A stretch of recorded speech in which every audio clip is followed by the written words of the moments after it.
Hello दोस्तों, स्वागत है आपका अपना यूट्यूब चैनल संतोष क्लासेज में। इससे पहले मैंने आप लोगों के साथ जो ओवरमैन और माइनिंग सरदार का जो अभी एग्ज़ाम आपका एमसीएल का हो रहा है या आने वाले समय में चाहे आपको एससीसीएल का हो या डब्ल्यूसीएल का हो या किसी का भी एग्ज़ाम हो, चाहे मतलब ओवरमैन और माइनिंग सरदार को लेकर उसको लेकर मैंने आपके साथ 2 दिन पहले ही ओवरमैन और माइनिंग सरदार का एक मल्टीपल चॉइस क्वेश्चन जो बहुत ज़्यादा इंपॉर्टेंट है उसका एक कंप्लीट एक पार्ट 1 मैंने आपके साथ शेयर किया था। उसी में कहा था मैंने आपको कि इसका सेकंड पार्ट भी आएगा। आज मैं आप लोगों के साथ सेकंड पार्ट को डिस्कस कर रहा हूँ। सेकंड पार्ट में फर्स्ट पार्ट में हम लोग 25 क्वेश्चन आपके साथ डिस्कस किए थे। आते हैं हम लोग फिर 25 क्वेश्चन आपके साथ सेकंड पार्ट में डिस्कस करते हैं। आप लोगों का डिमांड था कि सर और एक वीडियो इसका लाइए, इसके लिए मैं आप लोगों के लिए लेकर आया हूँ। क्वेश्चन नंबर 26 से 50 तक हम लोग डिस्कस करेंगे और बहुत सारा चीज़ एक्स्ट्रा भी डिस्कस करेंगे। देरी न करते हुए हम लोग शुरू करते हैं। ये आपको 26 नंबर क्वेश्चन में ये बोला जा रहा है, no open cast working shall not be done within, मतलब कोई भी ओपन कास्ट वर्किंग को आपको कितना मीटर के बाद आपको काम नहीं करना है, मतलब आपको छोड़ना है। तो इसका मतलब क्या है कि आप इसमें ऑप्शन देखना है आपको कि इसमें जो कोई भी ओपन कास्ट वर्किंग हम लोग कब मतलब कितना मीटर के अंदर पहुंचने पे हम लोग नहीं करेंगे। तो कितना मीटर के अंदर पर नहीं पहुंच करेंगे। तो ओपन कास्ट में क्या है कि 7.5 मीटर जो आपका माइन जो बाउंड्री है, माइन बाउंड्री के 7.5 मीटर के अंदर आप यदि पहुंच गए हैं तो आपको कोई भी किसी प्रकार का आपको वर्किंग नहीं करना है। तो यहाँ पर आपको देखना है 7.5 मीटर कहाँ लिखा हुआ है, तो आपका ऑप्शन में तो आपका ये आपका करेक्ट आंसर हो गया। कहने का मतलब क्या है कि जैसे आपका ये माइन बाउंड्री है, ये आपका ओपन कास्ट का माइन बाउंड्री है, इसके 7.5 मीटर तक 7.5 मीटर के अंदर का यहाँ आपको काम नहीं करना है, ये आपको छोड़ देना है। या फिर यदि आपका बगल में यदि कोई किसी दूसरा का माइंस है, दूसरा माइंस भी चल रहा है, वो यदि दावा कर रहा है कि ये मेरा माइन बाउंड्री है, यहाँ आपको ये माइन बाउंड्री है, तो जो आपको दावा कर रहा है उसके 7.5 मीटर के अंदर आपको काम नहीं करना है। ये आप समझ गए। अगला क्या है, 45 metre of the mine boundary. 45 metre of the mine boundary, ये आपका किसी का आंसर नहीं होगा, ये आपका गलत है। लेकिन यदि 45 मीटर को लेकर यहाँ पर एम छूट गया है, 45 मीटर को लेकर कोई डाटा है, तो 45 मीटर के विद इन 45 मीटर हम लोग का कोई भी रेलवे हो या फिर कोई पब्लिक रोड हो, कोई पब्लिक रोड हो, तो आपको काम नहीं करना है। याद रखिए, काम आपको रोक देना है। ये आप समझ गए। A distance equal to half of pillar size specified in C M R for depth depth and gallery width. कहने का मतलब क्या है कि जो सी एम आर जो कोल माइंस रेगुलेशन 2017 है, उसका रेगुलेशन 111 में आपका डेवलपमेंट है। उसी में आपका पिलर साइज के बारे में बताया गया है कि आपको पिलर साइज क्या रखना है अकॉर्डिंग टू डेप्थ और गैलरी के साइज के अनुसार। तो यदि आपका अकॉर्डिंग टू डेप्थ, जो आपका सीम का जो डेप्थ है और जो गैलरी का साइज है उसके अनुसार जो आपका गैलरी जो आप पिलर छोड़े हुए हैं उसका आधा पिलर तक आपको किसी प्रकार का वर्किंग नहीं करना है। ये आपका अंडरग्राउंड का है, ये आपका अंडरग्राउंड का है। ये आपका ओपन कास्ट का था, ये आपका अंडरग्राउंड का है। अंडरग्राउंड में क्या बताया गया है कि जो आपको बताया गया है रेगुलेशन नंबर 111 में, उसमें जो पिलर का साइज है उसके हाफ पिलर साइज के अंदर आपको काम नहीं करना है, ये चीज़ है। 80 मीटर क्या है, 80 मीटर यदि कोई भी स्क्रीनिंग प्लांट, कोई भी स्क्रीनिंग प्लांट आपका डाउनकास्ट शाफ्ट, लिखते जाइएगा, डाउनकास्ट शाफ्ट या फिर इंटेक एयरवे, इंटेक एयरवे के बीच में कम से कम मिनिमम 80 मीटर का डिस्टेंस होना ही चाहिए। यहाँ पर क्या देखें कि ओपन कास्ट में 7.5 मीटर के अंदर आपको काम नहीं करना है माइन बाउंड्री के। 45 मीटर क्या होता है, रेलवे और पब्लिक रोडवे के अंदर आपको काम नहीं करना है। जैसे आपको वर्किंग आपका आगे जा रहा है, आगे 45 मीटर के अंदर यदि आपका पब्लिक रोड या रोडवे आ जा रहा है, मतलब रेलवे आ जा रहा है, तो आपको काम नहीं करना है। कितना आपको अंडरग्राउंड में छोड़ना है ये आपको डिस्कस हो गया। 80 मीटर में क्या है कि आपका स्क्रीनिंग प्लांट और आपका जो डाउन कास्ट शाफ्ट या फिर इंटेक एयरवे जहाँ से आपका हवा इंटर होता है माइंस के अंदर, उसके बीच का मिनिमम डिस्टेंस आपको 80 मीटर होना ही चाहिए। ये आपका 26 नंबर क्वेश्चन था। आते हैं हम लोग 27 नंबर क्वेश्चन में। 27 नंबर क्वेश्चन में क्या बोल रहा है, स्कैम्प स्टैंड फॉर, बहुत इंपॉर्टेंट है स्कैम्प। आपका जो इसका फुल फॉर्म आपको पूछा गया है इसमें। तो ये सब जो इस तरह का जो क्वेश्चन जो फुल फॉर्म का आता है, ये आपको याद है तो ही आप इसको टिक आउट कर पाइएगा। तो इसका उनका क्या होता है, strata control and monitoring plan. Strata control and monitoring plan आपको देखना है, स्टाटा कंट्रोल मॉनिटरिंग प्लान कहाँ पर है। यहाँ पर स्टाटा है, यहाँ पर स्टाटा, ये सिम खत्म हो गया, ये सिस्टम खत्म हो गया। सिम आपका है, यहाँ पर सिस्टमेटिक लिखा हुआ है, खत्म हो गया, ये दो गो, अब ये दोनों में से कोई एक होगा। तो स्टाटा कंट्रोल बताया मैंने आपको, strata control and monitoring plan. तो यहाँ पर कहाँ लिखा हुआ स्टाटा कंट्रोल मॉनिटरिंग प्लान, आपका ऑप्शन नंबर बी में, तो आपका ये ऑप्शन बी हो जाएगा। Strata control and monitoring plan ये एक प्रकार का आपका सपोर्ट प्लान है, ये आपका सपोर्ट प्लान है। स्कैम्प कौन बनाता है, strata control and monitoring plan आपका ऑनर एजेंट या मैनेजर, इसका एक कॉपी रीजनल इंस्पेक्टर को दिया जाता है। किसके आधार पर बनाया जाता है? बेस क्या रहता है आपका? जियो technical data, Jio technical data and method of working. आपका मेथड ऑफ वर्किंग क्या है? मेथड ऑफ वर्किंग के आधार पर हम लोग स्कैम्प बनाते हैं, मतलब strata control and monitoring plan. ये क्यों बनाते हैं? जब हम लोग डेवलपमेंट करते हुए गैलरी को फॉर्म करते हैं तो कोयला खाते हुए जाते हैं, बीच में आपका एक वॉइड बन जाता है, तो ऊपर का जो प्रेशर है, जो रूफ का प्रेशर है, वो नीचे ना आ जाए, इसके लिए हम लोग स्कैम्प बनाते हैं कि ताकि प्रेशर का जो ऊपर का जो प्रेशर है उसको ऊपर ही रखा जाए। इसलिए हम लोग क्या बनाते हैं? सपोर्ट प्लान बनाते हैं। कौन बनाता है? ऑनर एजेंट एंड मैनेजर बनाता है। इसका एक कॉपी किसको देना है? रीजनल इंस्पेक्टर को देना है। किसके आधार पर बनाते हैं? Based on Jio technical data and method of working के, मतलब काम करने का तरीका क्या रहेगा, वहाँ पर आपका किस प्रकार का आपका जियो टेक्निकल डाटा है, किस प्रकार का आपका ज़मीन है, उसका आपका जो रूफ का जो आपका क्वालिटी क्या है, उसके आधार पर हम लोग स्कैम बनाते हैं। ये आपका हो गया क्वेश्चन नंबर 27। आते हैं क्वेश्चन नंबर 28 पे। क्वेश्चन नंबर 28 में क्या बोला गया है? In open cast mines minimum standard of illumination, minimum standard of illumination in working place of HEMM। जहाँ पर HEMM चल रहा है वहाँ पर मिनिमम स्टैंडर्ड ऑफ इल्यूमिनेशन क्या होना चाहिए? इसको लेकर आप स्टैंडर्ड ऑफ इल्यूमिनेशन को लेकर आपको रेगुलेशन नहीं मिलेगा कि रेगुलेशन में ये डाटा मिल जाए, नहीं, ये आपका सर्कुलर में दिया हुआ है। और इसको लेकर एक वीडियो भी अपलोड है, हम इसका मैं डिस्क्रिप्शन बॉक्स में इसका लिंक दे दूंगा। आप स्टैंडर्ड ऑफ इल्यूमिनेशन को जाकर आप इस वीडियो को देख सकते हैं, आपको कंप्लीट याद हो जाएगा। आप एग्जाम से पहले यदि कोई क्वेश्चन आपका स्टैंडर्ड ऑफ इल्यूमिनेशन से आएगा तो आप जाकर उस वीडियो को देखिए, आपको कंप्लीट वो वीडियो में ये सब कुछ बताया गया है, अंडरग्राउंड को भी और आपका ओपन कास्ट को भी, कि कहाँ पर कितना इल्यूमिनेशन होना चाहिए, स्टैंडर्ड ऑफ इल्यूमिनेशन, तो आप जाकर देख सकते हैं। तब यहाँ पूछा गया है कि HEMM में स्टैंडर्ड ऑफ इल्यूमिनेशन मिनिमम को कितना होना चाहिए, तो मिनिमम आपका जो HEMM जहाँ चलता है वहाँ पर आपका 15 H 25 भी होना चाहिए, ये याद रखिएगा। ये हो गया। बाकी ऑप्शन क्यों नहीं होगा? 10H 10 भी, ये आपका अंडरग्राउंड में ट्रैवलिंग रोडवे, ट्रैवलिंग रोडवे जो इंपॉर्टेंट चीज़ है, आपको जो इंपॉर्टेंट लग रहा है उसको आप उतारते जाइएगा। ट्रैवलिंग रोडवे या फिर कोई इंक्लाइन, इंक्लाइन रोडवे या कोई भी रास्ता अंडरग्राउंड में नीचे की ओर जाता है, उसमें आपका मिनिमम जो इल्यूमिनेशन होना चाहिए वो आपको 10H 10 भी होना चाहिए। ये ऑप्शन क्यों नहीं, ये आप समझ गए। 15H 25 भी, ये आपका अनलोडिंग प्लेस या फिर लोडिंग प्लेस या फिर आपका OB डंप या फिर आपका स्टॉक यार्ड, जैसे कोल स्टॉक यार्ड होता है जहाँ पर कोयला रखते हैं, वहाँ पर आपका मिनिमम इल्यूमिनेशन आपका 15H 25 भी होना चाहिए, मतलब 15H 15 भी होना चाहिए। ये आप समझ गए। आगे आपका है 15H 25 भी में आपका एक चीज़ आपका जो इसमें लिखा हुआ है कि HEMM जहाँ काम करता है वहाँ होना चाहिए। दूसरा आपका कहाँ होना चाहिए? मैनुअल वर्किंग में, जहाँ पर आपका मैनुअल वर्किंग चल रहा है उसको भी लिख लीजिए, कि ताकि आपको एक चीज़ से हम लोग बहुत ज़्यादा मतलब कोशिश करेंगे बहुत सारा टॉपिक हम लोग क्लियर करने का। जहाँ पर आपका मैनुअल वर्किंग चल रहा है वहाँ पर भी आपका जो मिनिमम इल्यूमिनेशन 15H 25 भी होना चाहिए। और कहाँ पर होना चाहिए?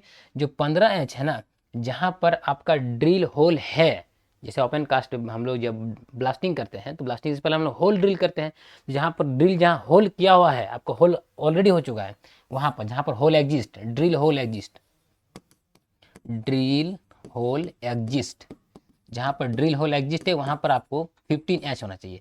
और जहाँ पर ड्रिलिंग का काम चल रहा है, जहाँ पर ड्रिलिंग का काम चल रहा है वहाँ पर आपका 25 भी होना चाहिए।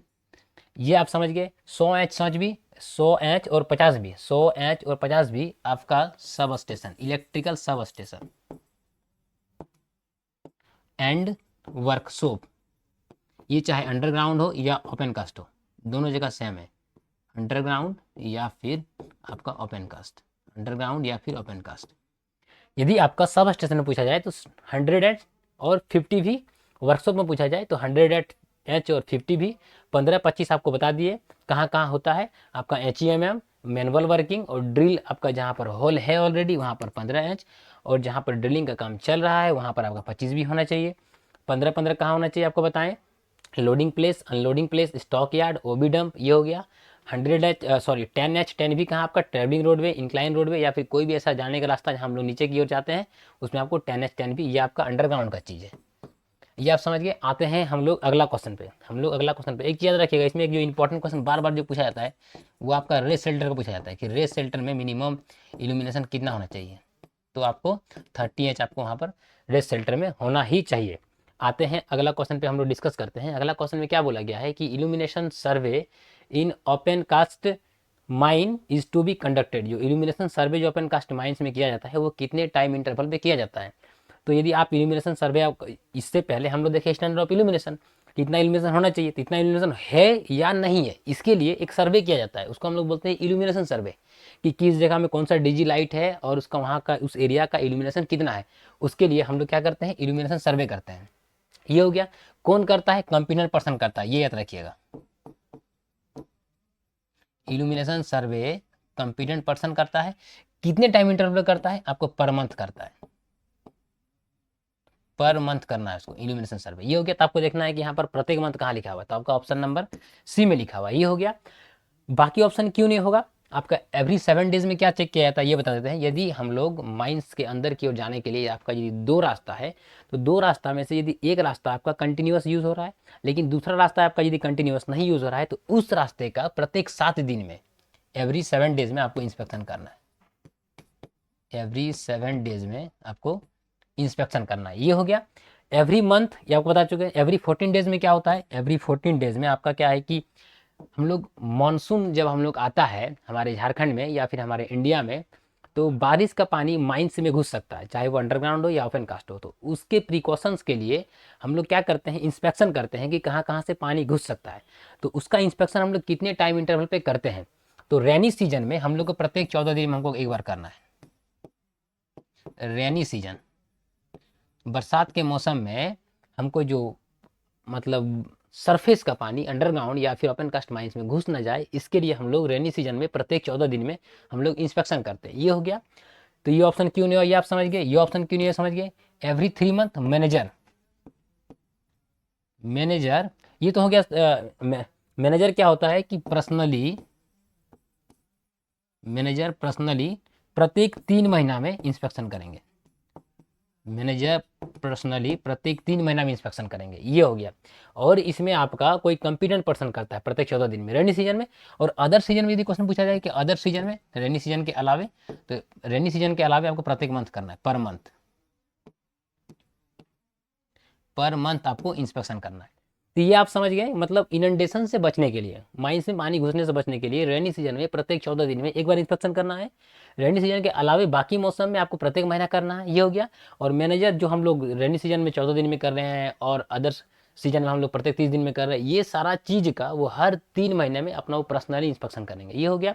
प्रत्येक महीना वाला आपको बता दें इल्यूमिनेशन सर्वे। ये हो गया। प्रत्येक 7 दिन में ऐसा कोई 2 रास्ता जिसमें से एक रास्ता आपका यूज़ नहीं हो रहा है, उस रास्ते का प्रत्येक 7 दिन में एक बार इंस्पेक्शन करेगा कंप्यूटर पर्सन, ताकि वो रास्ता ऑब्स्टेकल फ्री हो। कभी भी इन केस ऑफ इमरजेंसी उस रास्ता को हम लोग निकलने या घुसने के लिए हम लोग यूज कर सकते हैं। आते हैं अगला क्वेश्चन पे।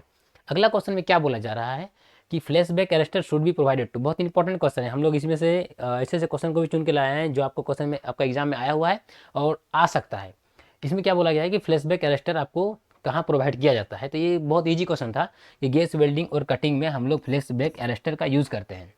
तो ये आपका करेक्ट आंसर हो गया। जनरेटर में हम लोग यूज़ नहीं करते हैं, कंप्रेसर में हम लोग यूज़ नहीं करते। वेब ब्रिज और मैगजीन हाउस में याद रखिएगा लाइटिंग अरेस्टर का प्रयोग किया जाता है। लाइटनिंग अरेस्टर, लाइटनिंग अरेस्टर आप समझ गए हैं। लाइटनिंग अरेस्टर क्या होता है, जब थंडरिंग होता है, थंडरिंग मतलब बरसात के मौसम में थंडरिंग होता है, बहुत ज़्यादा थंडरिंग होता है, तो उससे क्या होता है जब बिजली कड़कती है ना, तो बहुत भारी मात्रा में करंट डेवलप होता है।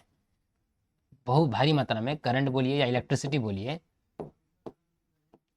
जनरेट होता है, जिसके कारण वज्रपात होने की संभावना होती है। वही थंडरिंग, आपका वज्रपात होने की संभावना होती है। तो वज्रपात होने से क्या होता है कि बहुत भारी मात्रा में करंट आपका डायरेक्ट किसी जगह पे गिर जाएगा।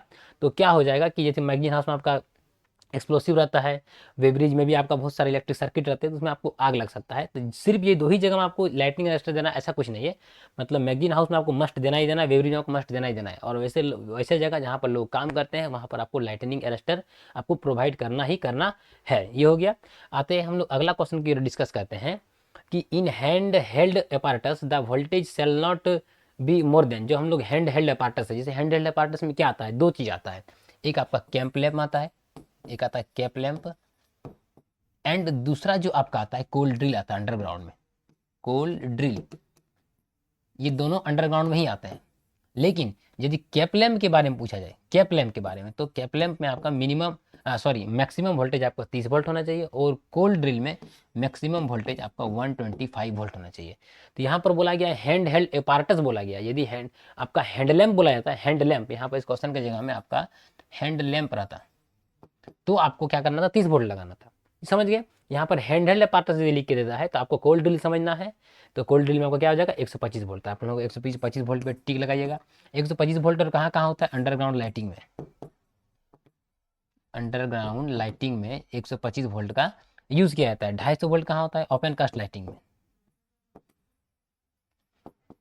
ओपन कास्ट लाइटिंग में हम लोग 250 वोल्ट का यूज करते हैं। ये हो गया। 30 वोल्ट कहाँ कहाँ होता है आपको बताएं, एक तो कैप लैंप में, दूसरा signalling arrangement, signalling arrangement, signalling arrangement, और रिमोट कंट्रोल सर्किट, ये इसको भी लिख लीजिएगा, रिमोट कंट्रोल सर्किट। कोई भी क्वेश्चन आपका आ सकता है, हम लोग कोशिश कर रहे हैं इसमें लगभग इलेक्ट्रिसिटी को कवर अप करने का, जो इंपॉर्टेंट है।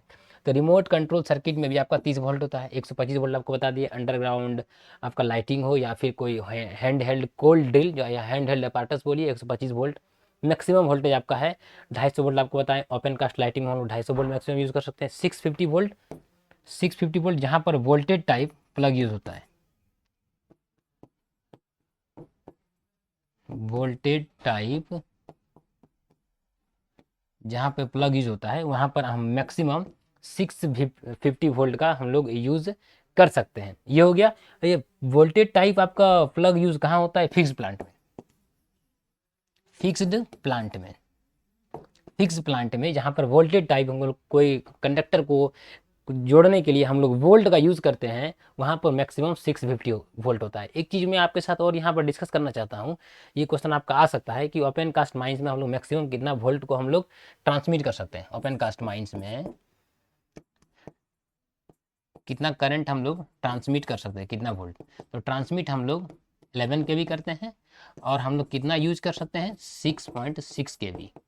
ये याद रखिएगा, बिल्कुल भी भूले नहीं, बहुत इंपॉर्टेंट क्वेश्चन है। इसको आप लोग एकदम लिख लीजिए कि ताकि आपका एग्ज़ाम में आप जब बैठिएगा इसमें से कोई भी क्वेश्चन आपका आए तो आपको उसको टिक आउट करने में किसी प्रकार का प्रॉब्लम नहीं होगा। अब हम लोग आते हैं अगला क्वेश्चन पे। अगला क्वेश्चन आपको बोला गया है कि रेंज ऑफ मीडियम वोल्टेज। अब क्या होता है कि वोल्टेज को 4 भागों में बांटा गया है। 4 भागों में आपका क्या आता है, एक लो वोल्टेज आता है, फिर आपका मीडियम वोल्टेज आता है, फिर आपका हाई वोल्टेज आता है, और चौथा आपका एक्स्ट्रा हाई वोल्टेज आता है अकॉर्डिंग टू CA 2010 के अनुसार। तो आपको देखना है कि इसमें मीडियम वोल्टेज पूछा गया है, तो आपको ये जानना पड़ेगा कि कौन सा लो वोल्टेज है, कौन सा मीडियम वोल्टेज है, कौन सा हाई वोल्टेज है, कौन सा एक्स्ट्रा हाई वोल्टेज है। तो अप टू 250 वोल्ट, जहाँ मतलब 250 वोल्ट तक को हम लोग लो वोल्टेज बोलते हैं, 250 वोल्ट तक को हम लो वोल्टेज बोलते हैं। अप टू 250 वोल्ट ये आपका आ गया क्या, लो वोल्टेज। 250 वोल्ट तक का यदि कोई भी इंस्टॉलेशन है तो उसको हम लोग लो वोल्टेज के कैटेगरी में लाते हैं। ये हो गया। अब 250 से अधिक, more than 250 volt, up to 650 volt, up to 650 volt, उसको हम लोग मीडियम वोल्टेज बोलते हैं। क्या बोलते हैं, मीडियम वोल्टेज, मीडियम वोल्टेज। ये हो गया। अब क्या है कि more than 650 volt up to 33 K, up to 33 केवी होगा, किलो वोल्ट होगा। तो यहाँ पर क्या हो जाएगा, 33,000 वोल्ट में तो आपको 650 वोल्ट से अधिक, लेकिन 33,000 वोल्ट तक, 33,000 वोल्ट है, 33 के मतलब 1000 होता है, तो 33,000 वोल्ट तक इस वोल्टेज को हम लोग हाई वोल्टेज बोलते हैं। क्या बोलते हैं, हाई वोल्टेज। आप लोग लिखते रहिएगा। दूसरा क्या है, जब 33 यहाँ पर भी छूट गया है, 33,000 वोल्ट से जैसे ज़्यादा हो जाएगा उसको हम लोग एक्स्ट्रा हाई वोल्टेज बोलते हैं, एक्स्ट्रा हाई वोल्टेज। तो यहाँ पर जब वोल्टेज को जो 4 भागों में जो क्लासिफाइड किया गया है, ये चारों मैंने आपके साथ डिस्कस किया। अब देखिए आप क्वेश्चन क्या लिखा हुआ है, range of medium voltage. Medium voltage कहाँ है, ऑप्शन नंबर बी। तो आपको टिक आउट कौन सा करना है, ऑप्शन नंबर बी को। तो आप ऑप्शन नंबर बी को टिक आउट करके आ जाइएगा। ये आपका होगा नहीं, ये आपका होगा नहीं, ये आपका होगा नहीं। ये 3 को आपका क्यों नहीं हुआ, मैंने आपके साथ ये डिस्कस कर चुका हूँ। अब मैं आते हूँ अगला क्वेश्चन पे। अगला क्वेश्चन में क्या बोला गया है कि maximum length of trailing cable in HEMM shovel. HEMM generally use कहाँ होता है, आपका ओपन कास्ट माइंस में। ओपन कास्ट माइंस में एचईएम यूज होता है। एचईएम का फुल फॉर्म क्या होता है, ये भी पूछा गया है, ये भी क्वेश्चन पूछा गया है। Heavy earth moving machinery, heavy earth moving machinery. तो हेवी अर्थ मूविंग मशीन में ओपन कास्ट यूज होता है। वहाँ का ट्रेलिंग केबल का, उस मशीन का ट्रेलिंग केबल, जिसको हम लोग फ्लेक्सिबल केबल ही बोलते हैं आम भाषा में, या आर्मर्ड केबल ही बोलते हैं एक तरह से, लेकिन ट्रेलिंग केबल इसका एग्जैक्ट नाम है। तो ट्रेलिंग केबल का मैक्सिमम जो लेंथ कितना होना चाहिए ओपन कास्ट माइंस से, आपका 300 मीटर। कितना, 300 मीटर। 100 मीटर किसका होता है, एसडीएल का। किसका होता है, एसडीएल। एसडीएल क्या होता है, side discharge loader. Side discharge loader कहाँ यूज होता है आपका, अंडरग्राउंड में। कहाँ यूज होता है, अंडरग्राउंड में। ये हो गया। दूसरा क्या है आपका, 250 मीटर। 250 मीटर किसका होता है, आपका अंडरग्राउंड में ही होता है, आपका एलएसडी, लोड होल्ड डंप, या लोड होल्ड डंपर जो बोलिएगा। उसके बाद आपका शटल कार, शटल कार जहाँ चलता है आपका, शटल कार हो गया। आपका कंटिन्यूअस माइनर, कंटिन्यूअस माइनर। ये मशीन जहाँ भी चलते हैं वहाँ पर आपका जो मैक्सिमम जो लेंथ है ट्रेलिंग केबल का, वो आप 250 मीटर रख सकते हैं। ये आपका ऑप्शन क्यों नहीं है, ये आप समझ गए। ये क्यों नहीं आप समझ गए। 600 मीटर किसका होता है, ड्रैग लाइन का। ड्रैग लाइन भी ओपन कास्ट में चलने वाली बहुत बड़ी मशीनरी होती है। ये जनरली इसका यूज़ हम लोग ओपन कास्ट में करते हैं। ठीक है, एक जगह स्थिर रह के काम करता है। ये याद रखिएगा, ये क्रॉलर माउंटेड मशीन है, ये भी पूछा गया है बहुत बार। क्रॉलर माउंटेड मशीन है, और जनरली वैसे माइंस में यूज़ किया जाता है जहाँ पर इसका यूज़ जनरली, सामान्यतः इसका यूज़ वैसे माइंस में किया जाता है जहाँ पर ओबी को निकालने के लिए इसको 15 साल इसको मिनिमम काम लगे। तब क्या होता है, ये प्रॉफिटेबल होता है। इतनी बड़ी मशीन का इंस्टॉलेशन, आपका जो खर्च लगा है, ये टोटल आपका कम से कम वहाँ पर 15 साल रह के काम करे, वैसे माइंस में जनरली इसको लगाया जाता है। ऐसा नहीं कि हार्ड एंड फास्ट रूल आपको यही है। ये हो गया।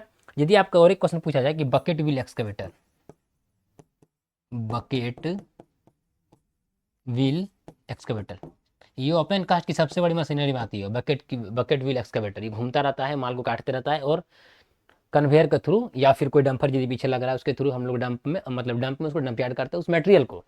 ये बकेट व्हील एक्सकवेटर, लेकिन इसके लिए मटेरियल एकदम लूज होना चाहिए। ये हो गया। बकेट व्हील एक्सकवेटर में मैक्सिमम ट्रेलिंग केबल लेंथ आपका होता है 1000 मीटर। ये आप समझ गए। तो 100 मीटर किसका होता है, 250 किसका होता है, इसका 300 किसका होता है, और 600 किसका होता है। ये ऑप्शन क्यों नहीं है, ये भी आप समझ गए। आते हैं हम लोग अगला क्वेश्चन पे डिस्कस करते हैं। अगला क्वेश्चन में क्या बोला गया है, danger notice shall be affixed permanently in every installation in which voltage, मतलब जो डेंजर नोटिस जो चिपकाया जाता है परमानेंटली तौर पे, वो प्रत्येक इंस्टॉलेशन जहाँ पर वोल्टेज, जहाँ पर वोल्टेज, जैसे कहीं पर कोई हम लोग कोई केबल को लेके जा रहे हैं, या फिर कोई ऐसा इंस्टॉलेशन कोई मशीन लगा है जहाँ पर कितना वोल्टेज होने पर हमको डेंजर नोटिस उस पर चिपकाना है। डेंजर नोटिस क्या होता है, एक खोपड़ी रहता है और 2 आपका हड्डी रहता है इस टाइप का, और नीचे में लिखा रहता है आपका डेंजर, लिखा रहता है ना। तो कितना वोल्टेज से कितना वोल्टेज रहने पर, तो बहुत कोई क्या करेगा, इस क्वेश्चन को पढ़ने के बाद इसमें भी टिक आउट करेगा और इसमें भी टिक आउट करेगा। जो बहुत ज़्यादा पढ़े हुए हैं वो आप सी में लगाइएगा, जो थोड़ा बहुत कम पढ़े हल्का सा देखें तो वो आप 250 वोल्ट में लगाइएगा। याद रखिएगा, ऐसा होता है अक्सर। बहुत सारे एग्जाम में बहुत सारे स्टूडेंट्स ये बोलते हैं कि सर 250 वोल्ट टिक आउट करके तो आए हैं, लेकिन एग्जैक्ट आंसर क्या है कि जहाँ पर 250 वोल्ट से अधिक का करंट फ्लो हो रहा है वहाँ पर, या इंस्टॉलेशन है उसके, उस जो इंस्टॉलेशन है वहाँ पर आपको डेंजर नोटिस चिपकाना है। तो मोर देन 250 वोल्ट, आपको मोर देन 250 वोल्ट में टिक आउट करना है। ये आप समझ गए। 125 वोल्ट, 250 वोल्ट। 125 वोल्ट कहाँ होता है, मैंने आपको बताया था अंडरग्राउंड लाइटिंग। इसको तो मैं आपको बता चुका हूँ इससे पहले का क्वेश्चन में ही। और कहाँ कहाँ होता है, हैंड हेल्ड अपार्टस में, hand held apparatus, hand held apparatus में 125 वोल्ट होता है। 250 वोल्ट कहाँ होता है, ओपन कास्ट लाइटिंग में। ओपन कास्ट लाइटिंग में ये भी क्वेश्चन पूछा हुआ क्वेश्चन आपका है। मोर देन 33 केवी को हम लोग क्या बोलते हैं, extra high voltage, extra high voltage. तो ये हम लोग देखें डेंजर नोटिस हम लोग कहाँ लगाते हैं, ये भी आप समझ गए। ये क्वेश्चन भी बहुत इंपॉर्टेंट क्वेश्चन है, इसको आप लोग, हालांकि ये सारा क्वेश्चन इंपॉर्टेंट है लेकिन ये क्वेश्चन बहुत ज़्यादा इंपॉर्टेंट है, इसको आप लोग ध्यान में रखिएगा। आते हैं अगला क्वेश्चन पे। अगला क्वेश्चन में क्या लिखा गया है, minimum insulation resistance IR of installation या equipment voltage not exceeding 650 volt. जहाँ पर आपका वोल्टेज 650 वोल्ट से अधिक नहीं है, वहाँ का इंसुलेशन रेजिस्टेंस कितना होना चाहिए। अब आप पूछेगा कि इंसुलेशन रेजिस्टेंस होता है क्या। इंसुलेशन रेजिस्टेंस क्या होता है कि जैसे कि आप कोई कंडक्टर है, तो कंडक्टर के ऊपर में एक इंसुलेशन चढ़ा रहता है, इसको हम लोग पीवीसी का भी बोलते हैं। या फिर आप देखे होंगे तार आपका हरा है, काला है, लाल है, ब्लू है, जो कलर देखते हैं ना, दैट इज कॉल्ड इंसुलेशन। और उसका एक रेजिस्टेंस होता है, यदि उसमें रेजिस्टेंस नहीं होगा ना, तो जो कंडक्टर उसके अंदर से गया हुआ है उसका करंट बाहर आ जाएगा, शॉर्ट सर्किट कर सकता है, किसी को चोट लग सकता है। इसलिए उसके ऊपर में इंसुलेशन का एक लेयर दिया जाता है, तो उसका कुछ रेजिस्टेंस होता है। तो उसका रेजिस्टेंस कितना होना चाहिए, ये क्वेश्चन पूछा है आपका। यदि उस इंस्टॉलेशन में या फिर उस इक्विपमेंट में आपका 650 वोल्ट से अधिक का करंट फॉलो नहीं हो रहा है, 650 वोल्ट से अधिक का करंट आपका यदि फॉलो नहीं हो रहा है, तो उसका इंसुलेशन रेजिस्टेंस आई आर का वैल्यू क्या होगा। तो आई आर के वैल्यू आपका 1 मेगा ओम आपका मिनिमम होना चाहिए। ये 1 मेगा ओम मिनिमम, इसलिए क्वेश्चन में आपका मिनिमम लिख दिया गया है। 1 मेगा ओम मिनिमम चेक कैसे करते हैं, 1 मिनट तक 500, थोड़ा सा, 1 मिनट तक 500 वोल्ट डीसी करंट का प्रेशर देते हैं। 1 मिनट तक 500 वोल्ट डीसी करंट का प्रेशर देते हैं, तो मिनिमम इतना आपका इंसुलेशन रेजिस्टेंस आना चाहिए। इसका चेक इस तरह किया जाता है। तो मतलब क्या क्वेश्चन इसमें है कि 650 वोल्ट का कोई भी इंस्टॉलेशन है तो मिनिमम इंसुलेशन रेजिस्टेंस कितना होना चाहिए, तो आपको 1 मेगा ओम मिनिमम होना चाहिए। 5 मेगा ओम कहाँ का होता है, जब आपका ये 650 वोल्ट को एक्सीड कर जाए, एक्सीड 650 वोल्ट किसी भी इंस्टॉलेशन या इक्विपमेंट में, किसी भी इंस्टॉलेशन या फिर किसी भी इक्विपमेंट में जहाँ पर 650 वोल्ट से अधिक का करंट आपको क्रॉस कर जाए, तो आपको वहाँ का जो मिनिमम जो उसका इंसुलेशन का जो रेजिस्टेंस होना चाहिए वो आपको 5 मेगा ओम होना चाहिए। ये हो गया। 0 ओम किसका होता है, अर्थक्वेक का रेजिस्टेंस। अर्थक्वेक का यदि रेजिस्टेंस पूछा जाए कि अर्थक्वेक का रेजिस्टेंस कितना होना चाहिए, तो 0 ओम, लेकिन किसी भी कंडीशन में 1 ओम को क्रॉस नहीं करना चाहिए,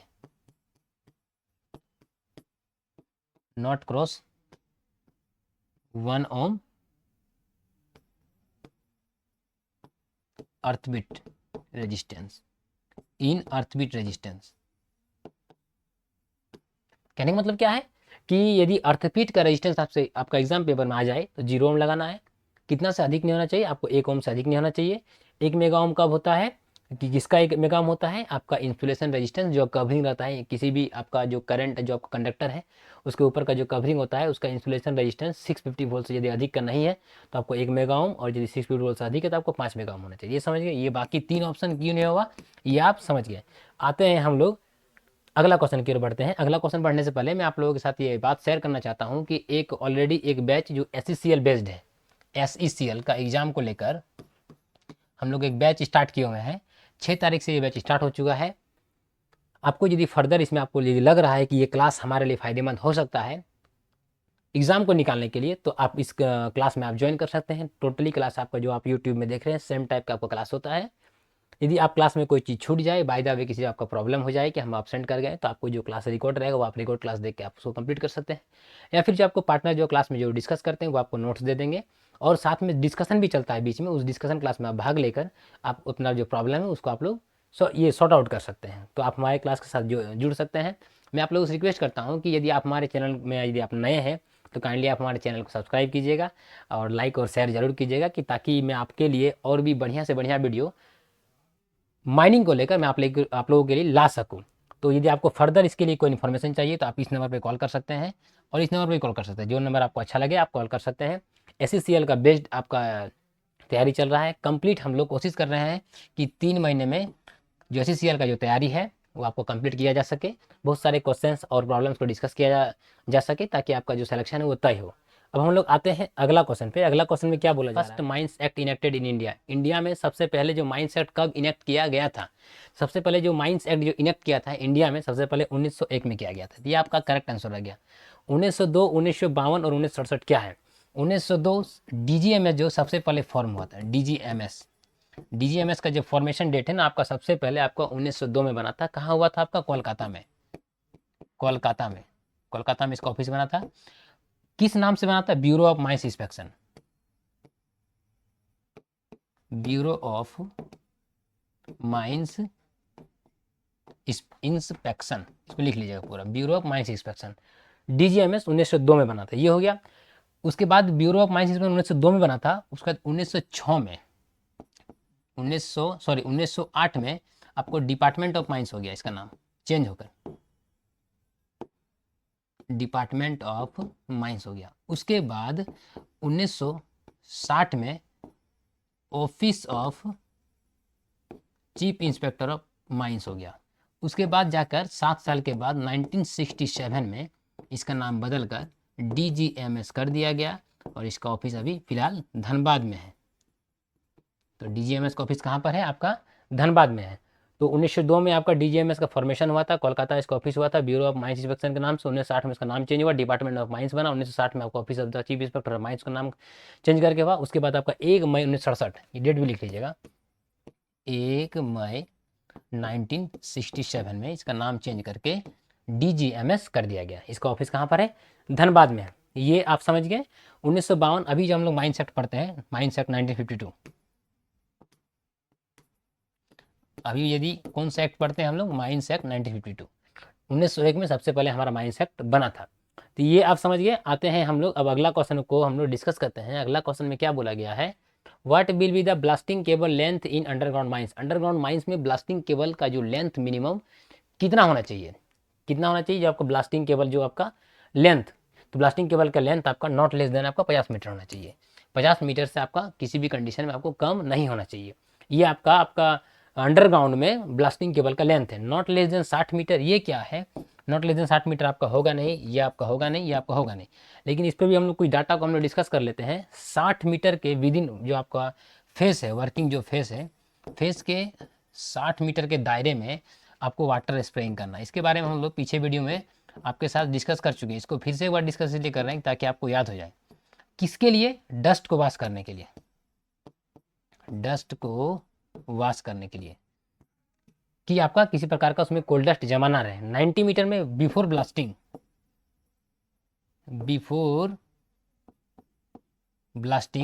आपको वाटर स्प्रेइंग करना है। बिफोर ब्लास्टिंग आपको इफेक्टिव वाटर स्प्रेइंग करना है, याद रखिएगा, ताकि ब्लास्टिंग के बाद किसी प्रकार का एक्सप्लोजन ना हो, उससे बचा जा सके। इसलिए हम लोग वाटर स्प्रेइंग करते हैं। नॉट लेस देन 100 मीटर कहने का मतलब ये क्या है? आपका हमको बताए थे कि जो ओबी डंप का जो टो है, ओबी डंप का जो टो है और जो आपका माइन का जो ओपनिंग है, जो माइन का जो ओपनिंग है, उसके बीच का जो मिनिमम डिस्टेंस आपका 100 मीटर होना ही चाहिए। ये आप देख लिए। अब हम लोग आते हैं अगला क्वेश्चन की ओर बढ़ते हैं। अगला क्वेश्चन में क्या बोला गया है? Retarder brake is related to, ये भी क्वेश्चन आपका एग्जाम में आया हुआ क्वेश्चन है। एग्जाम में ये क्वेश्चन पूछा हुआ क्वेश्चन है। रिटार्डर ब्रेक आपका डंपर में यूज होता है। किस में यूज होता है? डंपर में। तो आप डंपर टिक आउट कीजिएगा। ये किस प्रिंसिपल पे काम करता है ये समझिएगा, कि रिटार्डर ब्रेक जब डंपर आपका इंक्लाइन पे होता है, इंक्लाइन मतलब जब नीचे की ओर जा रहा है, नीचे की ओर, तब इस ब्रेक को लगाया जाता है। तो होता है कि जब इस ब्रेक को जब इंगेज किया जाता है डंपर में, तो जो फ्यूल का जो इंजेक्शन है, फ्यूल इंजेक्शन मतलब जो फ्यूल जाता है उसका जो क्वांटिटी, जो जनरल कंडीशन में जो फ्यूल का जो रेट रहता है जाने का, जिस रेट से जाता है उससे बहुत कम कर दिया जाता है। मतलब जो फ्यूल जो आपका जा रहा है एकदम कम कर दिया। जब फ्यूल का इंजेक्शन जब कम हो जाता है तो उसको जब कम फ्यूल मिलता है तो गाड़ी अपने आप खुद ब खुद आपका स्लो हो जाता है, मोटर उसका स्लो हो जाता है। इस प्रकार रिटार्डर ब्रेक डंपर में काम करता है। तो ड्रिल में आपका रिटार्डर ब्रेक होता नहीं, सॉवेल में भी नहीं होता, आपका ड्रिल लाइन में नहीं होता है, याद रखिएगा। सॉवेल जो आपका है, ये क्वेश्चन ही पूछा गया है, सॉवेल आपका क्रॉलर माउंटेड होता है। ये भी थोड़ा सा इसमें डिस्कस हम लोग आपके साथ कर लेते हैं। ड्रैग लाइन भी आपका क्रॉलर माउंटेड होता है। ड्रिल आपका क्या होता है? टायर माउंटेड भी होता है एंड आपका क्रॉलर माउंटेड भी होता है, क्रॉलर माउंटेड भी होता है। लेकिन आपका जो यूडीएम यदि पूछा जाए, यूनिवर्सल ड्रिल मशीन, तो ये आपका चेन माउंटेड बोलिए या फिर क्रॉलर माउंटेड बोलिए, दोनों एक ही चीज़ है। चेन बोलिए या क्रॉलर माउंटेड बोलिए, ये भी क्वेश्चन आपका पूछ सकता है, आप इसको लिख लीजिएगा। चेन बोलिए या फिर क्रॉलर माउंटेड बोलिए। इस प्रकार हम लोग देखें इस क्वेश्चन में कि रिटार्डर ब्रेक का हम लोग यूज़ किस में करते हैं। टोटल जनरली यदि आपका ब्रेक पूछा जाए डंपर में तो टोटल आपका 5 ब्रेक होते हैं। आप हमको कमेंट करके बताइएगा। एक तो आपको बता दिए, एक हो गया डंपर, डंपर में जो आपका क्या कहते हैं रिटार्डर ब्रेक। दूसरा आपका इमरजेंसी ब्रेक। तीसरा आपका सर्विस ब्रेक। चौथा आपका डम ब्रेक। एक आप हमको बताइए पांचवा ब्रेक वो कौन सा है? कमेंट सेक्शन में आप जाकर आप हमको कमेंट करके बताइए कि 5वां ब्रेक कौन सा है। ये हो गया। अब हम लोग आते हैं अगला क्वेश्चन पे। अगला क्वेश्चन क्या है, percentage of roof bolts are tested for anchorage testing. यहाँ पर ओ आगे होगा, आर बाद में होगा। Tested for anchorage testing, anchorage test के लिए हम लोग कितना परसेंट रूफ बोल्ट का यूज़ करते हैं, तो एंकरेज टेस्टिंग के लिए हम लोग 10% का यूज़ करते हैं। ये हो गया। एंकरेज टेस्टिंग हम लोग कितना परसेंट रूफ बोल्ट का करते हैं, जितना भी हम लोग रूफ बोल्ट लगाते हैं फेस पे जो रूफ में, उसका हम लोग 10% हम लोग एंकरेज टेस्टिंग करते हैं। उस 10% में से हम लोग 1% का डिस्ट्रक्टिव टेस्टिंग करते हैं। क्या करते हैं, डिस्ट्रक्टिव टेस्टिंग। एक्चुअली में क्या होता है कि इस एंकरेज टेस्टिंग में 2 टेस्टिंग आते हैं। एक आता है डिजाइन टेस्टिंग, एक आता है आपका डिजाइन टेस्टिंग, और दूसरा आपका आता है जो ऊपर में लिखा हुआ है destructive testing. Destructive testing, design testing आपका 9% का होता है, 1% आपका डिस्ट्रक्टिव टेस्टिंग होता है। डिस्ट्रक्टिव टेस्टिंग में क्या होता है, जो रूफ बोल्ट आपका जो रूफ में लगाया गया है, जो रूफ बोल्ट आपका जो रूफ में लगाया गया है, उस जो आपका जो रूफ बोल्ट है उसको इतना लोड दिया जाता है, इतना लोड दिया जाता है कि लोड देते देते वो जब तक खुल के गिर ना जाए ऊपर से, उस समय तक लोड दिया जाता है। और देखा जाता है कि ये जो रूफ बोल्ट है कितना लोड देने पे वो खुल के नीचे आ गया, that is called destructive testing. Destruct कर देते हैं। ये हो गया। डिजाइन टेस्टिंग में क्या होता है कि हम इसमें लोड लगा के देखते हैं कि ये कितना कैपेसिटी तक ये लोड ले रहा है, यानी इसका जो डिजाइन है कि इसमें यदि 10 टन या 12 टन या 20 टन या 27 टन या 28 टन जो लोड लेता है जितना टाइम इंटरवल पे, उस समय हमको इसको लगा के देखते हैं कि कितना आधा घंटा में कितना लोड ले रहा है। इसको हम लोग बोलते हैं डिजाइन टेस्टिंग। आपको डिस्ट्रक्टिव टेस्टिंग में समझ में आ गया, कितना परसेंट करते हुए समझ में आ गया। एंकरेज यदि पूछा जाए 10%, डिजाइन पूछा जाए तो 9%, और आपको डिस्ट्रक्टिव पूछा जाए तो 1%। ये हो गया। 2% और 5% पे एक क्वेश्चन है कि जो आपका डस्ट है उस डस्ट में आपका 5% से अधिक, आपका किसी भी कंडीशन में 5% से अधिक आपका फ्री सिलिका नहीं होना चाहिए। यदि फ्री सिलिका 5% या उससे कम है तो उस हवा में आपका जो रेस्पिरेबल डस्ट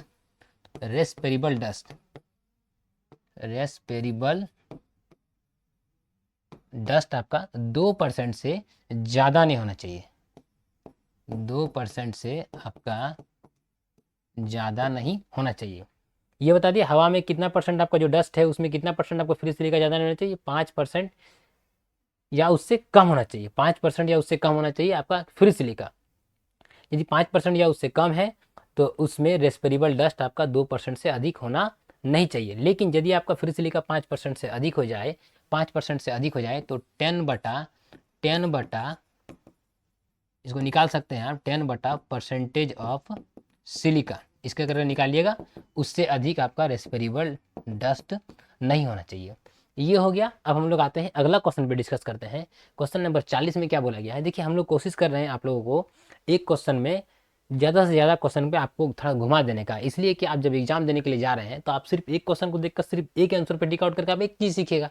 मैं कोशिश कर रहा हूँ आपको बाकी जितने भी ऑप्शन हो वो क्यों नहीं हो रहा है मैं आपके साथ डिस्कस करने की कोशिश कर रहा हूँ, इसलिए कि ताकि आपका जो और भी जो आप जो पढ़े हुए हैं वो थोड़ा सा रिवाइज हो जाए। आप जान रहे हैं सब कुछ, लेकिन कहीं क्या क्या होता है कि आप भूल जाते हैं। आपको भूलने हम नहीं देंगे, आप टेंशन मत लीजिए। मैं आपके लिए बहुत सारा वीडियोज़ यूट्यूब में अपलोड किया हूँ।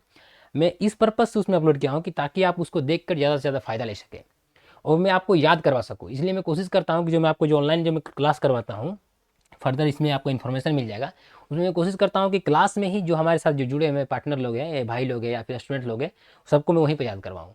और हम लोग बार बार उसको डिस्कशन भी करते हैं, क्लास ऑफ होने के बाद भी फिर आपका अलग टाइम में डिस्कशन करते हैं ताकि आप किसी भी प्रकार से भूल कर ना जाए और आप अपना सिलेक्शन को तय कर पाएँ। आते हैं, देरी न करते हैं, अगला क्वेश्चन बढ़ते हैं। Question number 40, in what form will be the WI right his report. WI होता है क्या, तो इसको बोलते हैं हम लोग वर्कमैन इंस्पेक्टर।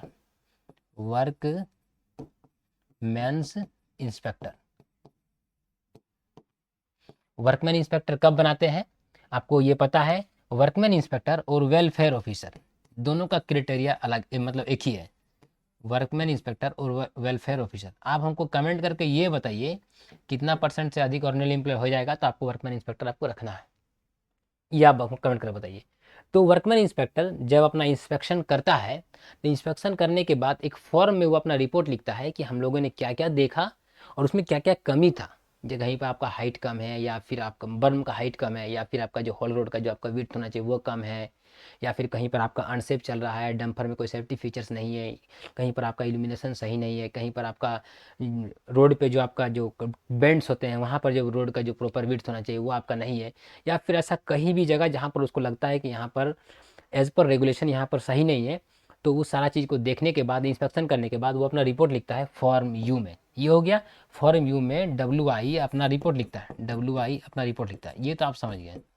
और रिपोर्ट लिखने के 15 दिन के अंदर, विद इन 15 डेज के अंदर, 15 डेज के अंदर मैनेजर उस पर काउंटर साइन करता है, मैनेजर उस पर काउंटर साइन करता है कि उन्होंने क्या उसके लिए व्यवस्था किया।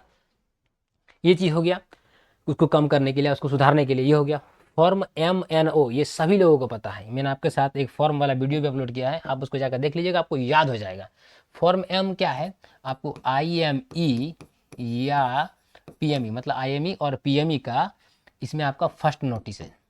फर्स्ट नोटिस IME और PME का फर्स्ट नोटिस दिया जाता है कैंडिडेट को। कितना दिन का समय दिया जाता है आपको? 20 दिन का समय दिया जाता है, 20 डेज का। जब आप फर्स्ट नोटिस में आप नहीं पहुंचते हैं तो फॉर्म N में आपको सेकंड नोटिस दिया जाता है।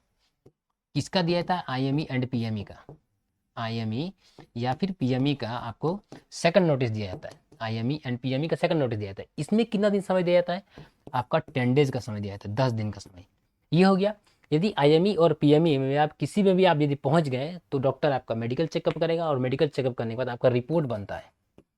क्या बनता है? आपका रिपोर्ट बनता है, मेडिकल रिपोर्ट, जिसको हम लोग बोलते हैं मेडिकल रिपोर्ट। तो आपका चेक करने के बाद जो मेडिकल रिपोर्ट बनता है वो आपको फॉर्म यू में देता है डॉक्टर। कितने कॉपीज देते हैं? Total 3 copies. 3 कॉपीज किसको किसको दिया जाता है ये भी याद रखिएगा। एक तो डॉक्टर अपने पास सेल्फ रखता है, अपने पास डॉक्टर, एक हो गया। दूसरा आपको मैनेजर को दिया जाता है 1 कॉपी, तो हो गया। तीसरा आपका 1 कॉपी कैंडिडेट को दिया जाता है। ये आपका 3 कॉपी हो गया। फॉर्म यू में मेडिकल का रिपोर्ट लिखा जाता है। फॉर्म एम IME PME का first notice, form N second notice, form O उसका रिपोर्ट, और फॉर्म यू WI जो इंस्पेक्शन करता है उसका रिपोर्ट है। ये हो गया। अब हम लोग बढ़ते हैं आगे की ओर। अगला क्वेश्चन में आपको क्या पूछा जा रहा है? अगला क्वेश्चन पूछा जा रहा है, इफ देयर आर 2419 2419 आपका ऑर्डिनरी एम्प्लॉयड है।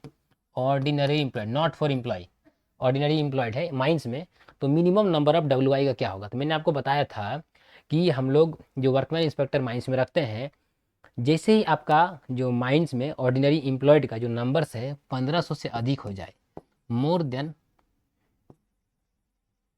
1500 से, मतलब 1500 से अधिक हो जाए, तो उस कंडीशन में आपको एक एक्स्ट्रा वर्कमैन इंस्पेक्टर रखना है। कितने भाग पर? 1000 या उसके भाग पर। 1000 या उसके भाग पर, तो 1500 से अधिक हो जाए मतलब कितना हो जाए? तो 1501 से जैसे ज़्यादा हो जाएगा उसके 1000 या उसके भाग पर। 1000 मतलब कहाँ हो गया? 1500 से 1000 जोड़ दीजिए तो कितना हो जाएगा आपका? 2500 तक। तो जैसे ही 1500 से आपका क्रॉस कर जाए तो उसके प्रत्येक 1000 या उसके भाग पर आपको 1 रखना है।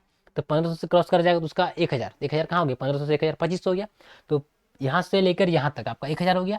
इस 1000 या उसके भाग पर यदि 2500 से कम भी रहा, वो क्या बोला गया? 1000 या उसके भाग पर, तो आपको एगो एक्स्ट्रा रखना है। शुरू में कितना था? 1500 तक आपका 3 गो था WI। 1500 तक आपका 3 गो WI था। कहाँ कहाँ से था? आपका मैकेनिकल का था, आपका माइनिंग का था, एक आपका था इलेक्ट्रिकल का। 3 हो गया। अब जो बढ़ेगा, अब टोटल आपका एक एक करके जो बढ़ेगा वो आपको माइनिंग से बढ़ेगा। किससे बढ़ेगा? आपका माइनिंग से बढ़ेगा। तो जैसे ही आपका 1500 से बढ़ जाएगा तो आपको एगो माइनिंग का बढ़ जाएगा, तो टोटल आपको WI कितना हो गया? 3 गो था तो 4 गो हो गया। जैसे ही आपका फिर बढ़ जाएगा तो 2501 से लेकर 3500 तक 5 गो हो जाएगा। फिर आपका 3501 से लेकर 4500 तक आपका 6 हो जाएगा। फिर आपका 4501 से लेकर, ये 45 है, 4501 से लेकर आपका 5500 तक कितना हो जाएगा? 7 हो जाएगा। इस प्रकार आप इस क्वेश्चन को आराम से टिक आउट कर सकते हैं। अब आपको देखना है कि ऑप्शन में क्या लिखा हुआ है। 2419, 2419 कहाँ आ जाएगा? आपका इस घर में आ जाएगा, इस घर में आ जाएगा। तो WI कितने हो जाएंगे? 4 हो जाएंगे। तो आपको 4 में टिक आउट लगना है। 3 कब होता है? 3 इसमें होता है, ये आप समझ गए। 5 कब होता है? 5 आप इस घर में आता है, ये आपका होगा नहीं। 6 किस में आता है? 6 आपका इस घर में आता है, आपका होगा नहीं। इस प्रकार हम लोग देखें कि WI कितना पे कितना को रखना है। ये हो गया। आते हैं अगला क्वेश्चन पे। अगला क्वेश्चन में under which section of the mines act 1952 the committee is constituted. Committee को हम लोग कौन सा सेक्शन के अधीन हम लोग कंस्टिट्यूट करते हैं? तो कमिटी को हम लोग सेक्शन 12 के अधीन कंस्टिट्यूट करते हैं। किसको? सेक्शन 12 के अधीन हम लोग कमिटी कंस्टिट्यूट करते हैं। ये समझ गए? कमिटी में जो मिनिमम नंबर्स होते हैं जो आपको मेंबर्स का, वो आपका 8 होता है। ये आपको पता चल गया। इसमें से आपका एक जो मेंबर जो आपका सबसे ऊपर जो आपका होता है चेयरमैन, वो आपका सेंट्रल गवर्नमेंट के द्वारा अपॉइंट एक आदमी होता है। सेंट्रल गवर्नमेंट के द्वारा अपॉइंट एक आदमी। दूसरा आपका CIM होता है, एक हो गया। तीसरा 2 मेंबर आपका कोल वर्कर CW, कोर वर्कर के बिहाफ में 2 मेंबर। उसके बाद मैनेजमेंट के बिहाफ से 2 आदमी। तो कितना हो गया आपका? 2 2 4, 2 आपका माइनिंग इंजीनियर, 2 आपका माइनिंग इंजीनियर। तो टोटल कितने हो गए? टोटल आपका 8 हो गया। तो इस प्रकार आपका कमेटी में टोटल 8 मेंबर्स होते हैं। और इसमें चेयरमैन कौन होता है? तो आपको सेंट्रल गवर्नमेंट के द्वारा कोई अपॉइंट कोई आदमी होता है। ये समझ गए? तो हमको इसमें आपको देखना है सेक्शन 12, आप ये समझ गए। तो ये आपका सही आंसर था। सेक्शन 11 क्या है? सर्टिफाइंग सर्जन है। सेक्शन 11 आपका सर्टिफाइंग सर्जन है। सेक्शन 17 क्या है? सेक्शन 17 के अधीन हम लोग मैनेजर का अपॉइंट करते हैं, मैनेजर को। सेक्शन 24 क्या है? आपका court of inquiry. Court of inquiry क्या होता है? जब किसी प्रकार का एक्सीडेंट हो जाता है, जब किसी प्रकार का आपका एक्सीडेंट हो जाता है माइंस में, तो उसके लिए सेंट्रल गवर्नमेंट एक इंक्वायरी बैठाती है, जिसको हम लोग कोर्ट ऑफ इंक्वायरी कहते हैं। सेक्शन 24 का अधीन आता है। आते हैं हम लोग अगला क्वेश्चन पे। अगला क्वेश्चन में क्या बोला गया है? LHD इज, LHD आपका किस प्रकार का मशीन है? तो LHD और आप SDL में बहुत प्रकार का कन्फ्यूजन है। तो LHD आपका, LHD जो है लोड होल्ड डंप जिसको बोलते हैं, लोड होल्ड डंप बोलिए या फिर डंपर बोलिए, ये आपका ऑप्शन पे डिपेंड करता है। डंप बोलिए या डंपर बोलिए। डंपर भी आपका वर्ड यूज होता है। तो लोड होल्ड जो आपका डंप या डंपर होता है, वो आपका टायर माउंटेड होता है। कौन माउंटेड होता है? Tyre mounted. अब आपको ऑप्शन में देखना है कि टायर माउंटेड है क्या नहीं। तो आपको कहाँ पर है? तो ये आपका टायर माउंटेड मशीन, ये आपका सही हो गया। उसके बाद आपका क्रॉलर माउंटेड मशीन, जिसको हम लोग चेन माउंटेड मशीन बोलते हैं, ये चेन माउंटेड मशीन में आपका क्या आ जाएगा? SDL आ जाएगा, आपका साइड डिस्चार्ज लोडर, आपका सोवेल आ जाएगा, आपका ड्रैग लाइन आ जाएगा। जितने सब सारे क्रॉलर माउंटेड मशीन है, ये हो गया। उसके बाद आपका कंटिन्यूअस माइनर आ जाएगा, ये हो गया। आगे skid mounted machine. Skid mounted machine generally होता नहीं, स्किड माउंटेड लाइट होता है। स्किड माउंटेड आपका लाइट होता है। एक होता है जिसमें चक्का लगा रहता है, ओपन कास्ट माइंस में लाइट को शिफ्ट करने के लिए चक्का लगा, चक्का का गाड़ी की तरह होता है, उसमें लाइट खड़ा रहता है। दैट इज कॉल्ड आपका DG लाइट उसको बोलते हैं। वो आपको ट्रांसपोर्टेबल होता है। स्किड माउंटेड में क्या होता है? ये भी ट्रांसपोर्टेबल है, लेकिन इसको हम लोग खींच कर ले जाते हैं। इसमें कोई किसी प्रकार चक्का लगा नहीं रहता है। बड़े बड़े जो टावर लाइट रहते हैं, that is called skid mounted light, खींचने से आपको चला जाएगा। ये हो गया। Tyre and crawler mounted both. Tyre और क्रॉलर माउंटेड मतलब जिसमें टायर भी हो सकता है या क्रॉलर भी हो सकता है। ये आपका डोजर आता है। डोजर में आपका 2 आता है। एक आपका आता है टायर माउंटेड, जिसको हम लोग व्हील डोजर बोलते हैं। दूसरा आपका आता है चेन माउंटेड डोजर, जिसको हम लोग व्हील डोजर नहीं बोलते, उसको हम लोग चेन डोजर बोलते हैं। तो इस प्रकार डोजर आपका दोनों आ जाएगा, टायर माउंटेड और आपका क्रॉलर माउंटेड। स्किड माउंटेड को समझा दिए, क्रॉलर माउंटेड आपको समझा चुके हैं। टायर, और एक याद रखिए, टायर माउंटेड में आपका ग्रेडर भी आता है। ग्रेडर आपका टायर माउंटेड मशीन है। ये हो गया। आते हैं अगला क्वेश्चन पे। अगला क्वेश्चन में क्या बोला गया है? Choose the correct option. Choose the correct option. इसमें करेक्ट ऑप्शन कौन सा है? तो इसमें बोला गया है ओनली बी इज करेक्ट, मतलब इसमें से कौन सा करेक्ट है? इसमें से कौन सा करेक्ट है? RMR रॉक मास रेटिंग, ये सही है। SDL साइड डिस्चार्ज लोडर होता है। SDL का फुल फॉर्म होता है side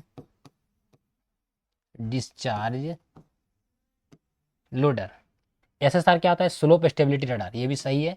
R&R rehabilitation and resettlement, rehabilitation and resettlement होता है। जब माइंस को खोलते हैं ना, तो जब घर से उनको ये किया जाता है कि आप लोग कहीं और जगह यहाँ माइनिंग करेंगे, तो हम लोग R&R कॉलोनी बनाते हैं उसको रहने के लिए। तो रिहेबिलेशन एंड रीसेटलमेंट, यहाँ पे लिखा हुआ राउंड, खत्म हो गया। FOS को बोलते हैं फैक्टर ऑफ सेफ्टी, तो ये आपका सही है। तो इसमें आपका A नंबर और आपका C नंबर और आपका E नंबर सही है। तो A, C और E रॉक मास रेटिंग, ये हो गया। अब आपको देखना ACE कहाँ पर आपका लिखा हुआ है। तो यहाँ पर लिखा हुआ only B is incorrect, only B is incorrect, सिर्फ B इनकरेक्ट है। तो ये तो इनकरेक्ट है ही, उसके साथ D भी इनकरेक्ट है, तो ये आपका ऑप्शन होगा नहीं।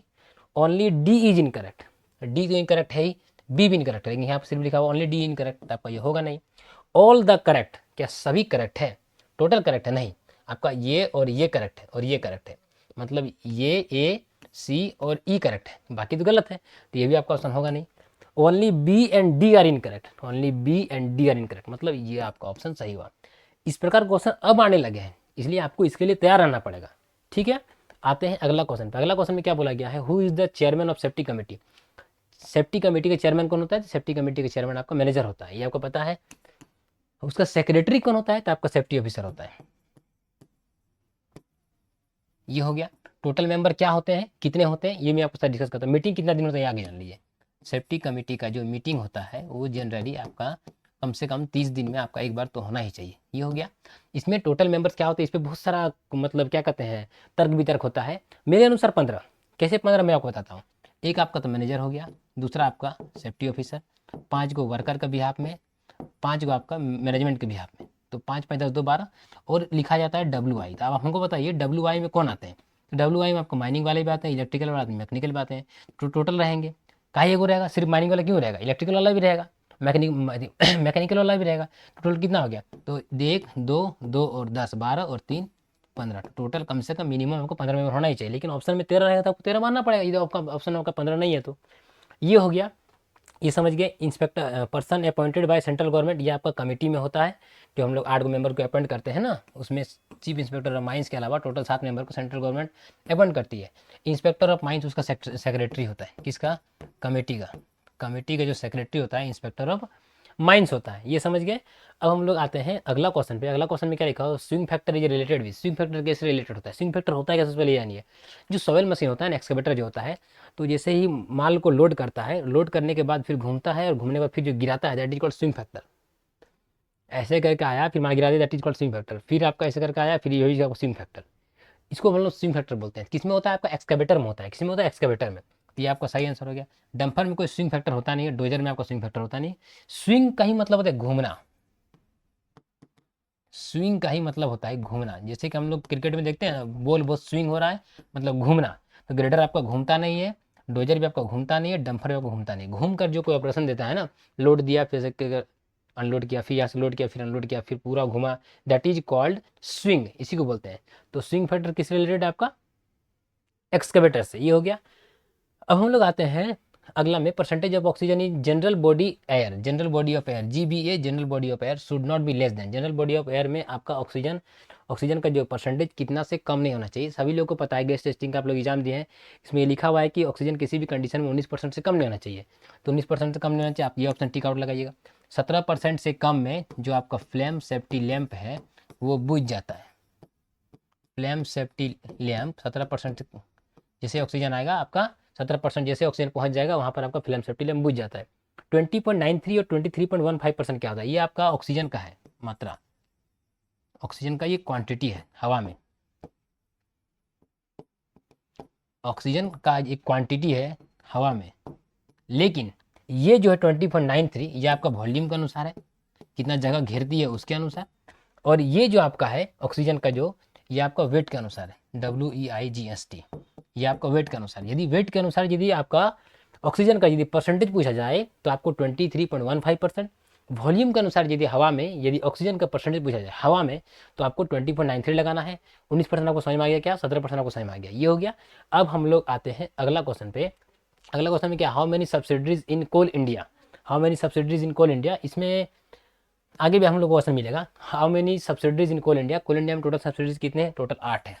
8 आपका क्या क्या है, एक तो आपका आ गया BCCL, दूसरा आपका आ गया CCL, तीसरा आपका आ गया ECL, उसके बाद आपका आ गया NCL, MCL, WCL और CMPDI।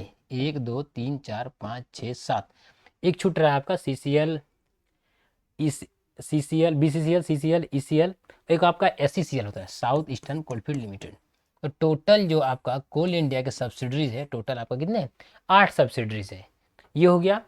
ये आपका 7 क्या होता है, number of attempts in board of mining examination. Board of mining examination में भी कोई भी एग्जाम कंडक्ट होता है, उस एग्जाम में आप मैक्सिमम 7 बार बैठ सकते हैं। और टोटल जो आपको सर्टिफिकेट बोर्ड के द्वारा यदि किसी को मिलेगा, तो मतलब किसी को मिलेगा क्या, एक ही सर्टिफिकेट मिलेगा, लेकिन 1 या 2 सर्टिफिकेट आप ले सकते हैं पढ़ के। लेकिन टोटल कितने प्रकार के सर्टिफिकेट देते हैं? 7 सर्टिफिकेट। ये हो गया, जिसमें से आपका 5 जो सर्टिफिकेट है ना, उसमें आपका रिस्ट्रिक्टेड और नॉट रिस्ट्रिक्टेड रहता है, नॉट रिस्ट्रिक्टेड रहता है, याद रखिएगा। बाकी जो 2 सर्टिफिकेट आपका है, बाकी जो आपका 2 सर्टिफिकेट जिसमें आपका अनरिस्ट्रिक्टेड और रिस्ट्रिक्टेड नहीं लिखा रहता है, वो कौन सा है आपका? Case testing and engine driver certificate. ये 2 सर्टिफिकेट में आपका रिस्ट्रिक्टेड और अनरिस्ट्रिक्टेड नहीं लिखा रहता है, ये आप समझ गए। उसके बाद आपका 3 क्या है, आपको ये बता दें, यदि आपको किसी प्रकार का बीमारी, आपका नोटिफाइड डिजीज में आपको ये पता चला है, तो बीमारी का पता चलने के, डिजीज का पता चलने, सूचना मिलने के 3 दिन के अंदर, within 3 days owner agent या मैनेजर को फॉर्म 5 में CIM, RIM, district magistrate, CAPC और इंस्पेक्टर ऑफ माइंस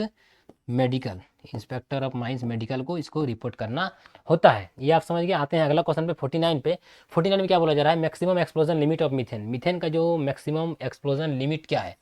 तो ये आपका मैक्सिमम एक्सप्लोजन लिमिट पूछा जा रहा है। यदि यहाँ पर मिनिमम रहता है तो आपका 5.4 होता है, ये आपका लोअर लिमिट, ये आपका मीथेन का एक्सप्लोजन का लोअर लिमिट है, ये आपका अपर लिमिट है, यहाँ पर मैक्सिमम पूछा गया है तो आप इसमें टिक आउट कीजिएगा, ये आपका होगा नहीं। 9.5% में स्ट्रॉन्ग एक्सप्लोजन होता है, 9.5% में आपका मीथेन का स्ट्रॉन्ग एक्सप्लोजन होता है, याद रखिएगा। स्ट्रॉन्ग एक्सप्लोजन क्यों होता है? क्योंकि इसको जलने के लिए डबल ऑक्सीजन मिल जाती है। मतलब डबल ऑक्सीजन बोले तो 19% आपको ऑक्सीजन का सप्लाई होता है। जब 19% ऑक्सीजन सप्लाई होता है ना, तो बहुत स्ट्रॉन्ग एक्सप्लोजन होता है, ये समझ गए। 19% से आपका कम ऑक्सीजन नहीं होना चाहिए। जनरल बॉडी ऑफ एयर में 19% से किसी भी कंडीशन में O2 कम नहीं होनी चाहिए। ये हो गया। 17% से कम में FSL बुझ जाता है, ये हो गया। अब हम लोग आगे बढ़ते हैं इससे रिलेटेड क्वेश्चन को, जो आज का आपका अंतिम क्वेश्चन है। Air velocity checked by which of the instrument, किस इंस्ट्रूमेंट से एयर वेलोसिटी को चेक किया जाता है? तो जो हवा का जो गति है वो आपको एनीमोमीटर के द्वारा चेक किया जाता है, एयर वेलोसिटी को चेक, ये हो गया। हाइग्रोमीटर से आपको रिलेटिव ह्यूमिडिटी चेक किया जाता है, रिलेटिव ह्यूमिडिटी। बहुत सारा क्वेश्चन मैंने आपके साथ डिस्कस किया, हो सकता है कि इसमें से बहुत सारा क्वेश्चन आपका आ जाए। बैरोमीटर से हम लोग एटमॉस्फेरिक प्रेशर चेक करते हैं, ये इससे आपका एयर वेलोसिटी चेक करते हैं। कांटा थर्मोमीटर से हम लोग एयर वेलोसिटी को भी चेक करते हैं, टेम्परेचर को भी चेक करते हैं। और आप हमको कमेंट करके बताइए इसमें से और एक चीज़ का हम लोग चेक करते हैं, कमेंट सेक्शन में बताइए इसमें से और हम लोग कांटा थर्मोमीटर से हम लोग और क्या चेक करते हैं। ये चीज़ हम लोग देख लिए। ये हम लोग कंप्लीट सेशन मैंने आपके साथ डिस्कस किया, कोशिश किया कि बहुत सारे क्वेश्चन को हम लोग एक ही वीडियो में डिस्कस करने का। मैं इसका थर्ड पार्ट भी लाऊंगा, वो आपका मैं कोशिश करूंगा कि कम्प्लीटली अंडरग्राउंड पे आधारित हो, और फिर उसके बाद फिर अगला जो वीडियो लाऊंगा वो कम्प्लीटली ओपन कास्ट को लाऊंगा, और धीरे धीरे करके हम लोग एक कंप्लीट करेंगे इंपॉर्टेंट क्वेश्चन का दौर को। तो ये मैं आपके साथ फिर एट लास्ट में आपके साथ डिस्कस करना चाहता हूँ कि ये बैच स्टार्ट हो चुका है। ये बैच में आपका जो एडमिशन है ये आपका क्लोज होने वाला है, इस महीने के अंत में आपका एडमिशन क्लोज हो जाएगा। यदि आप SCCL का तैयारी कर रहे हैं और यदि आप एग्जाम को निकालना चाहते हैं तो आप हमारे साथ जुड़ सकते हैं। हम लोग यही मान के चल रहे हैं कि 100% रिजल्ट हो, और होगा, जरूर होगा, क्योंकि इस तरह का मेहनत करवाया जा रहा है। ताकि आप देख ही रहे हैं कि क्लास किस टाइप का होता है। यदि आपको अच्छा क्लास लग रहा है काइंडली आप हमारे चैनल को सब्सक्राइब कीजिएगा, लाइक कीजिएगा, शेयर कीजिएगा, ताकि बाकी लोगों के पास भी इसका एक्सेस पहुंचे। संतोष क्लास आपको हमेशा से आपको धन्यवाद किया है, इसलिए कि आप लोग हमारे वीडियो को बहुत सारा प्यार देते हैं, और इसी तरह आप हमको प्यार देते रहें। मैं आप लोगों के साथ फिर मिलूंगा अगले वीडियोज़ में। अभी के लिए जय हिंद दोस्तों।